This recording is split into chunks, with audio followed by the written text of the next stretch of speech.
السلام علیکم ورحمۃ اللہ وبرکاتہ۔ عزیز طلباء و طالبات، منہج تحقیق میں آج ہمارا 25واں سبق ہے جس کا عنوان ہے احادیث کی تخریج کے اصول و قواعد۔ نیا سبق شروع کرنے سے پہلے ہم گزشتہ سبق کا خلاصہ دیکھ لیتے ہیں۔ گزشتہ سبق میں ہم نے موسوعات کا تعارف دیکھا تھا، یعنی انسائکلوپیڈیا یا موسوعہ کہتے کس کو ہیں، اور علوم اسلامیہ میں معاون کون کون سے مشہور موسوعات یا انسائکلوپیڈیاز ہیں اور ان میں ہمیں کس طرح کی معلومات حاصل ہو سکتی ہیں، اس کے متعلق ہم نے گزشتہ سبق میں بات کی تھی۔ آج کا سبق ہمارا چونکہ تخریج سے متعلق ہے تو اس لیے سب سے پہلے ہم تخریج کا معنی اور مفہوم دیکھ لیتے ہیں کہ تخریج کسے کہتے ہیں، کیونکہ جو طلباء و طالبات علوم اسلامیہ سے تعلق رکھنے والے ہیں تو ان کے لیے تخریج کا علم ہونا انتہائی ضروری ہے، کیونکہ دوران تحقیق ہم لوگ بہت زیادہ احادیث کا استعمال کرتے ہیں، بہت زیادہ احادیث ہم لوگوں کو اپنی تحقیق میں شامل کرنا پڑتی ہیں، جس کی وجہ سے ہمارے لیے ضروری ہے کہ ہم جانیں تخریج کس کو کہتے ہیں اور اس کا علم ہمارے لیے کتنا اہم اور ضروری ہے۔ لغوی اعتبار سے سب سے پہلے ہم اس کی تعریف دیکھتے ہیں تو لفظ تخریج خرجہ یخرجو سے مصدر ہے، جس کا معنی ہے نکالنا یا پھر ظاہر کرنا، یعنی کسی چیز کو ظاہر کرنا یا پھر اس کو باہر نکالنا، یہ تخریج کا لغوی اعتبار سے معنی ہے۔ اصطلاحی اعتبار سے تخریج سے مراد حدیث کے اصل ماخذ کا بیان اور اس کے مختلف طرق پر بحث کرتے ہوئے اس کی قوت اور ضعف کے اعتبار سے حکم لگانا تخریج کہلاتا ہے۔ یعنی تخریج میں کیا چیزیں شامل ہیں کہ ہم کسی حدیث کا جو اصل ماخذ ہے اس کو بیان کرتے ہیں، پھر اس کے جو مختلف سندیں ہیں ان پر بات کر کے اور پھر اس پر حکم لگایا جاتا ہے۔ تو اس تعریف پر اگر غور کیا جائے تو اس سے تخریج کے 3 ارکان ہمارے سامنے آتے ہیں۔ سب سے جو پہلا رکن ہے وہ ہے اصل ماخذ تلاش کرنا، یعنی جب ہمارے سامنے کوئی حدیث آتی ہے تو ہمارا یہ فرض بنتا ہے یا ہماری یہ ڈیوٹی ہے کہ ہم اس حدیث کا جو اصل ماخذ ہے اس کو تلاش کریں، یعنی ہم یہ جاننے کی کوشش کریں کہ یہ حدیث کہاں سے لی گئی ہے، اس کو بیان کرنے والے کون ہیں، یہ کون سی کتاب میں ہمیں مل سکتی ہے۔ دوسرا اس کا اہم رکن یہ ہے کہ سند اور متن کی تحقیق کرنا، یعنی یہ جاننے کی کوشش کرنا کہ آیا جو سند یہاں پر بیان کی گئی ہے وہ سند درست ہے بھی یا نہیں۔ دوسرا یہ کہ سند کی تحقیق سے مراد ہم یہ بھی لے سکتے ہیں کہ سند میں جتنے بھی راوی بیان کیے گئے ہیں ان تمام راویوں پر جرح و تعدیل کرنا، یعنی ان کے بارے میں جاننا کہ کیا یہ ثقہ راوی ہیں یا پھر نہیں ہیں۔ پھر اس کے بعد دوسرا پوائنٹ جو ہے اس میں وہ ہے متن کی تحقیق کرنا، یعنی پھر اس چیز کی بھی وضاحت کرنا کہ جو الفاظ نبی کریم صلی اللہ علیہ وسلم کی طرف منسوب کیے جا رہے ہیں یہ درست ہیں بھی یا نہیں۔ تیسرا جو تخریج کا رکن ہے وہ ہے حکم لگانا، یعنی حدیث پر اس کی قوت اور ضعف کے اعتبار سے فیصلہ کرنا اس کے متعلق کہ یہ حدیث صحیح کے درجے کو پہنچتی بھی ہے یا نہیں، یا پھر اگر یہ ضعیف ہے تو کس اعتبار سے ہے، اور کیا ہم اس حدیث کو حجت بنا سکتے ہیں، اس سے ہم دلیل لے سکتے ہیں یا نہیں۔ تو یہ حکم لگائیں گے تو اسی سے ہمیں اندازہ ہو جائے گا کہ ہم اس حدیث پر عمل کر سکتے ہیں یا نہیں، یا پھر اس کو اپنی تحقیق میں یا پھر یہ ہے کہ اپنی روزمرہ زندگی میں شامل کر سکتے ہیں یا نہیں۔ تو تخریج کی تعریف اور اس کے بنیادی جو ارکان ہیں ان سے واضح ہوتا ہے کہ ہم جب کسی حدیث کی تخریج کریں گے تو صرف یہ نہیں ہے کہ جیسے کہ عموماً طلباء و طالبات کرتے ہیں کہ حدیث کا جو اصل ماخذ ہے اس کو بیان کر دیا جائے، کہ جیسے حدیث کے چند الفاظ کہیں سے ملے تو مکمل وہ حدیث کہیں بخاری سے یا مسلم سے یا پھر دیگر کوئی بھی جو حدیث کی کتب ہیں وہاں سے اس کو صرف بیان کر دینا، ہم یہ سمجھتے ہیں کہ یہ تخریج ہو گئی ہے، تو یہ نامکمل تخریج ہے۔ ہم نے صرف ابھی اس کے ایک رکن پر کام کیا ہے کہ ہم نے یہ تلاش کر لیا کہ یہ حدیث ہمیں کون سے ماخذ سے حاصل ہوئی ہے۔ پھر دوسرا جو رکن ہے وہ یہ کہ ہم سند اور متن کی بھی تحقیق کریں، اس کو واضح کرنے کی کوشش کریں کہ آیا یہ جو سند بیان کی گئی یہ سند درست ہے بھی یا نہیں۔ یعنی کہیں ایسا تو نہیں ہے کہ کوئی سند کسی اور حدیث کی اٹھا لی گئی اور متن کسی اور جگہ سے اٹھا کے ان دونوں کو کمبائن کر دیا گیا ہو، یا پھر سند یا متن میں کسی قسم کا کوئی عیب پایا گیا ہو۔ اور پھر تیسرا رکن ہے کہ ہم اس پر حکم بھی لگائیں گے، یعنی یہ دیکھیں گے کہ یہ حدیث ضعیف ہے یا نہیں، یا پھر صحیح ہے یا نہیں۔ اب ہم دیکھتے ہیں کہ علم تخریج کا واضح کون ہے۔ اور اس کا کیا حکم ہے، یعنی یہ علم حاصل کرنے کے لیے ہمیں کیا تلقین کی گئی ہے کہ کیا یہ ہمارے اوپر لازم ہے ہر شخص پر یا نہیں۔ تو علم تخریج کا واضح کوئی معین شخص نہیں ہے، یعنی ہم یہ نہیں کہہ سکتے کہ کسی اسپیسیفک بندے نے جیسے کہ کئی علوم ہیں جن کی بنیاد کسی ایک شخص نے رکھی ہوتی ہے، تو اس طرح علم تخریج کا کوئی معین واضح نہیں ہے۔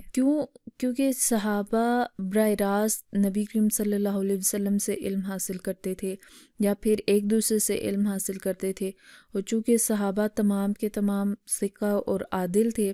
تو اس وقت اس چیز کی ضرورت نہیں پڑی کہ یہ جاننے کی کوشش کی جائے کہ یہ سند جو بیان کی جا رہی ہے یہ درست ہے بھی یا نہیں، کیونکہ صحابہ بیان کر رہے تھے اور صحابہ تو سارے کے سارے عادل ہیں، ثقہ ہیں، ان کی طرف جھوٹ کی نسبت کرنا مناسب نہیں ہے، خاص طور پر احادیث کے معاملے میں۔ تو اس لیے اس دور میں باقاعدہ علم تخریج یا پھر اس پر کام کرنے کی ضرورت نہیں تھی۔ اور پھر جب کتب احادیث تحریر کی گئیں، یعنی صحابہ کے دور میں بھی ایسا تھا کہ احادیث کے لیے باقاعدہ مجموعات تیار کیے گئے، یعنی اس طرح سے کتابی شکل اگر نہیں بھی دی گئی تو بہت سے صحابہ ایسے ہیں، جیسے حضرت عمر بن العاص کے بارے میں آتا ہے کہ وہ نبی کریم صلی اللہ علیہ وسلم کی ہر بات نقل کر لیا کرتے تھے، اس کو اپنے پاس لکھ لیا کرتے تھے۔ اور ان کے بارے میں حضرت ابو ہریرہ کہتے بھی ہیں کہ ویسے تو احادیث کو بہت زیادہ بیان کرنے کی نسبت انہی کی طرف کی جاتی ہے، لیکن وہ کہتے ہیں کہ کچھ ایسی بھی چیزیں ہیں جو میرے پاس نہیں ہیں لیکن حضرت عمر کے پاس ہیں، اور اس کی وجہ یہ ہے کہ وہ لکھ لیا کرتے تھے اور میں لکھتا نہیں تھا۔ تو اس ساری بات کا مقصد یہ کہ علم تخریج کا کوئی واضح معین شخص نہیں ہے، کیونکہ سٹارٹ میں تو صحابہ تھے، صحابہ براہ راست علم حاصل کر رہے تھے، ان کو کسی قسم کا مسئلہ نہیں تھا۔ پھر جو تابعین تھے وہ جب صحابہ سے علم حاصل کر رہے تھے تو صحابہ چونکہ سارے ثقہ اور عادل ہیں تب بھی کوئی اس طرح سے ضرورت نہیں پڑی۔ پھر اس کے بعد احادیث کی کتب تحریر کی گئی، لیکن پھر بعد میں ایسا دور بھی آیا کہ جب بادشاہوں کی محبت حاصل کرنے کے لیے، ان کی توجہ حاصل کرنے کے لیے، یا پھر یہ کہ اپنی شہرت بڑھانے کے لیے مختلف طرح کی احادیث گھڑنا لوگوں نے شروع کر دی۔ یعنی اب جیسے دیکھا گیا کہ اگر کوئی بادشاہ ہے وہ کبوتروں سے محبت کرتا ہے تو کبوتروں سے متعلق کوئی حدیث بن گئی۔ تو پھر جب ایسا دور آیا تو اس وقت ضرورت پڑی کہ ہم حدیث کی تخریج کریں، اس کے اصل ماخذ کو بیان کریں، سند اور متن پر تحقیق کریں، اور پھر اس پر حکم بھی لگا دیں۔ اب علم تخریج کے حصول کا کیا حکم ہے؟ کیا یہ ہم سب پر فرض ہے؟ کیا ہم میں سے ہر شخص کے لیے لازم ہے کہ ہم علم تخریج کا حصول یقینی بنائیں؟ تو ایسا نہیں ہے، کیونکہ یہ فرض کفایہ ہے۔ ہر مسلمان کے لیے لازم نہیں ہے کہ وہ اس علم کو سیکھے، لیکن جو علماء ہیں، ہر دور کے جو لیڈرز ہیں، یعنی علم سیکھنے سکھانے والے ہیں، جن کے ذمہ قرآن اور حدیث کی حفاظت لگائی گئی ہے، ان کے لیے یہ لازم ہے کہ وہ اس علم کو سیکھیں اور آگے بھی سکھائیں تاکہ یہ علم زندہ رہے اور نبی کریم صلی اللہ علیہ وسلم کی طرف جو غلط بیانی کی جاتی ہے، غلط چیزیں منسوب کی جاتی ہیں، اس سے بچا جا سکے۔ اب ہم دیکھیں گے کہ تخریج کے اصول و قواعد کیا ہیں، ہم کیسے کسی حدیث کی تخریج کر سکتے ہیں۔ سب سے جو پہلا قاعدہ ہے یا پہلا اصول ہے کہ ہم کیسے تخریج کریں گے، حدیث کے کسی ایک لفظ سے تخریج کرنا۔ یعنی آپ کو حدیث کا کوئی ایک مشہور لفظ پتہ ہے، جیسے انما الاعمال بالنیات۔ اب بالنیات اگر آپ کو یاد ہے تو اس لفظ کی مدد سے بھی آپ تخریج کر سکتے ہیں۔ اس کے لیے جو معاون کتب ہیں وہ ہیں المعجم المفہرس لالفاظ الحدیث النبوی۔ اس معجم کے اندر احادیث کو تلاش کرنا آسان ہے، کیونکہ اگر آپ کو کسی حدیث کا کوئی لفظ معلوم ہے تو اس کی مناسبت سے آپ اس کتاب کی مدد سے اس حدیث کی تخریج کر سکتے ہیں، اس کا اصل ماخذ جان سکتے ہیں۔ دوسری جو کتاب ہے وہ ہے المعجم المفہرس لالفاظ سنن دارالقطنی۔ اس میں بھی اسی طرح سے آپ کو مدد حاصل ہوگی کہ آپ احادیث کو ان کے کسی ایک لفظ سے یا چند الفاظ کی مدد سے تلاش کر سکیں گے۔ تخریج کے اصولوں میں سے جو دوسرا قاعدہ ہے یا دوسرا اصول ہے وہ یہ ہے کہ موضوعی اعتبار سے تخریج کرنا، یعنی اگر آپ کو حدیث کا موضوع معلوم ہے، یعنی فرض کر لیں آپ کو پتہ ہے کہ یہ طلاق سے متعلق حدیث ہے، یا پھر نکاح سے متعلق حدیث ہے، یا پھر لعان سے متعلق حدیث ہے، یا پھر حلال حرام یا دیگر کوئی بھی اہم موضوع ہو سکتا ہے اس سے متعلق حدیث ہے، تو اس اعتبار سے بھی تخریج کی جا سکتی ہے۔ اس کے لیے جو معاون کتب ہیں ان میں سے ہے ایک اسباب النزول للواحدی کی۔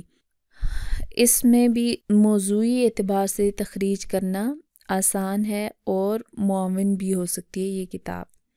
دوسری ہمارے پاس کتاب ہے العجاب فی اسباب النزول لابن حجر، یعنی ابن حجر کی یہ کتاب ہے جس کی مدد سے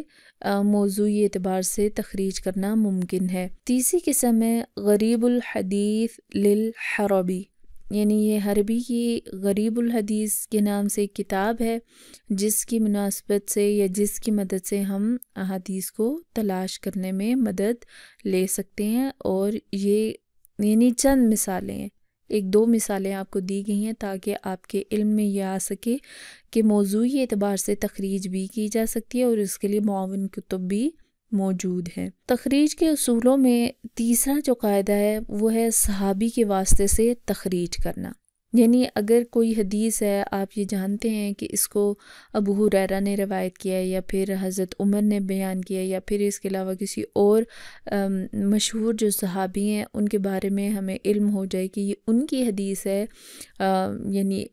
حدیث کو بیان کرنے والے وہ راوی بھی ہیں، تو اس کی مدد سے بھی تخریج کی جا سکتی ہے۔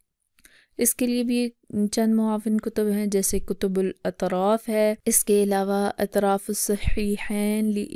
لابی مسعود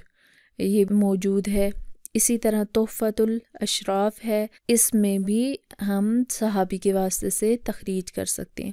اور جیسا کہ حدیث کی کتابوں کے مختلف اقسام ہیں، جیسے سنن ہے، جامع ہے اور دیگر کتابوں کے نام ہمارے سامنے آتے ہیں، تو ان میں سے کچھ کتابیں ایسی ہیں جو اسپیسیفک صحابہ کے ناموں کے ساتھ مختص ہیں، یا پھر اگر کسی ایک صحابی کی کسی ایک کتاب میں پوری روایات اکٹھی کی گئی ہیں، یعنی ان کی جتنے بھی حدیث سے متعلق روایات تھیں ان کو اکٹھا کیا گیا ہے، یا پھر ایسا بھی ممکن ہے کہ ایک ہی کتاب کے اندر حروف تہجی کے اعتبار سے یا مصنف کی اپنی مرضی کے اعتبار سے کہ وہ کتاب کی ترتیب کس طرح سے رکھتے ہیں، تو اس اعتبار سے بھی احادیث موجود ہوتی ہیں، یعنی اگر آپ کو لگتا ہے حضرت عمر تو حضرت عمر سے متعلق جو باب ہوگا وہاں پر آپ کو اپنی مطلوبہ حدیث مل جائے گی۔ اس کے بعد تخریج کے اصولوں میں جو چوتھا قاعدہ ہے وہ یہ ہے کہ حدیث کے ابتدائی حصے کو مد نظر رکھنا، یعنی کوئی حدیث ہے تو اس کے ابتدائی جو الفاظ ہیں وہ اگر ذہن میں ہوں ان کو مد نظر رکھتے ہوئے بھی حدیث کی تخریج کی جا سکتی ہے، یعنی اس کو اس کے اصل ماخذ سے ڈھونڈا جا سکتا ہے۔ مثال کے طور پر ایک حدیث ہے انما الاعمال بالنیات، اگر یہ الفاظ ذہن میں ہوں گے اور یہ علم بھی ہو کہ یہ ابتدائی حصہ ہے تو اس کی مناسبت سے بھی احادیث تلاش کرنے میں آسانی ہوتی ہے۔ تخریج کے اصولوں میں جو پانچواں قاعدہ ہے وہ یہ ہے کہ حدیث کی کسی صفت کی بنا پر تخریج کرنا، یعنی اگر آپ کو حدیث کے بارے میں علم ہے کہ یہ کس صفت سے متعلق ہے، مثال کے طور پر کوئی حدیث قدسی ہے تو ظاہری بات ہے ان پر الگ سے کتابیں لکھی گئی ہیں، پھر اسی طرح اگر آپ کو پتہ ہے کہ یہ متواتر حدیث ہے تو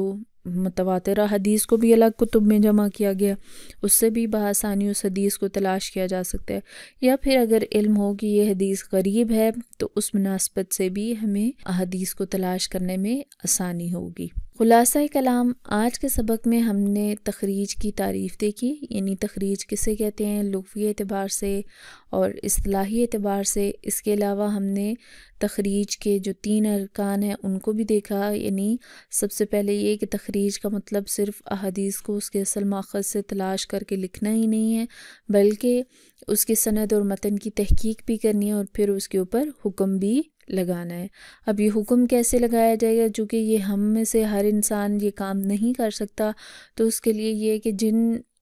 علماء نے احکامات لگائے ہیں ان کی طرف بھی نسبت کی جا سکتی ہے، یا پھر ان کا جو اس حدیث کے متعلق حکم ہو اس کو بھی نقل کیا جا سکتا ہے۔ جیسے شیخ البانی کے بارے میں آتا ہے، انہوں نے احادیث پر احکامات لگائے ہیں، تو بعض لوگ ان کو مستند مانتے ہوئے ان کے جو احکامات ہیں کسی حدیث کے متعلق جو ان کی رائے ہے اس کو قبول کرتے ہیں، لیکن چند لوگ نہیں بھی کرتے، لیکن بہرحال ان کی طرف ہم نشاندہی کر سکتے ہیں۔ اس کے علاوہ ہم نے تخریج کے لیے واضح کون ہے اس کے متعلق بھی دیکھا، علم تخریج کا کیا حکم ہے کہ یہ سیکھنا ہر مسلمان پر فرض ہے یا نہیں، اس پر بات کی گئی، اور آخر میں ہم نے تخریج کے جو اصول و قواعد ہیں، یعنی ہم کسی حدیث کو کس کس طرح سے تلاش کر سکتے ہیں اس پر بھی بات کی۔ یہ کل 5 قواعد اور اصول ہیں جن کی مدد سے ہم کسی حدیث کو تلاش کرنے میں مدد لے سکتے ہیں۔ امید ہے کہ آج کا سبق آپ کو سمجھ آ گیا ہوگا۔ آج کے لیے اتنا ہی کافی ہے۔ السلام علیکم ورحمۃ اللہ وبرکاتہ۔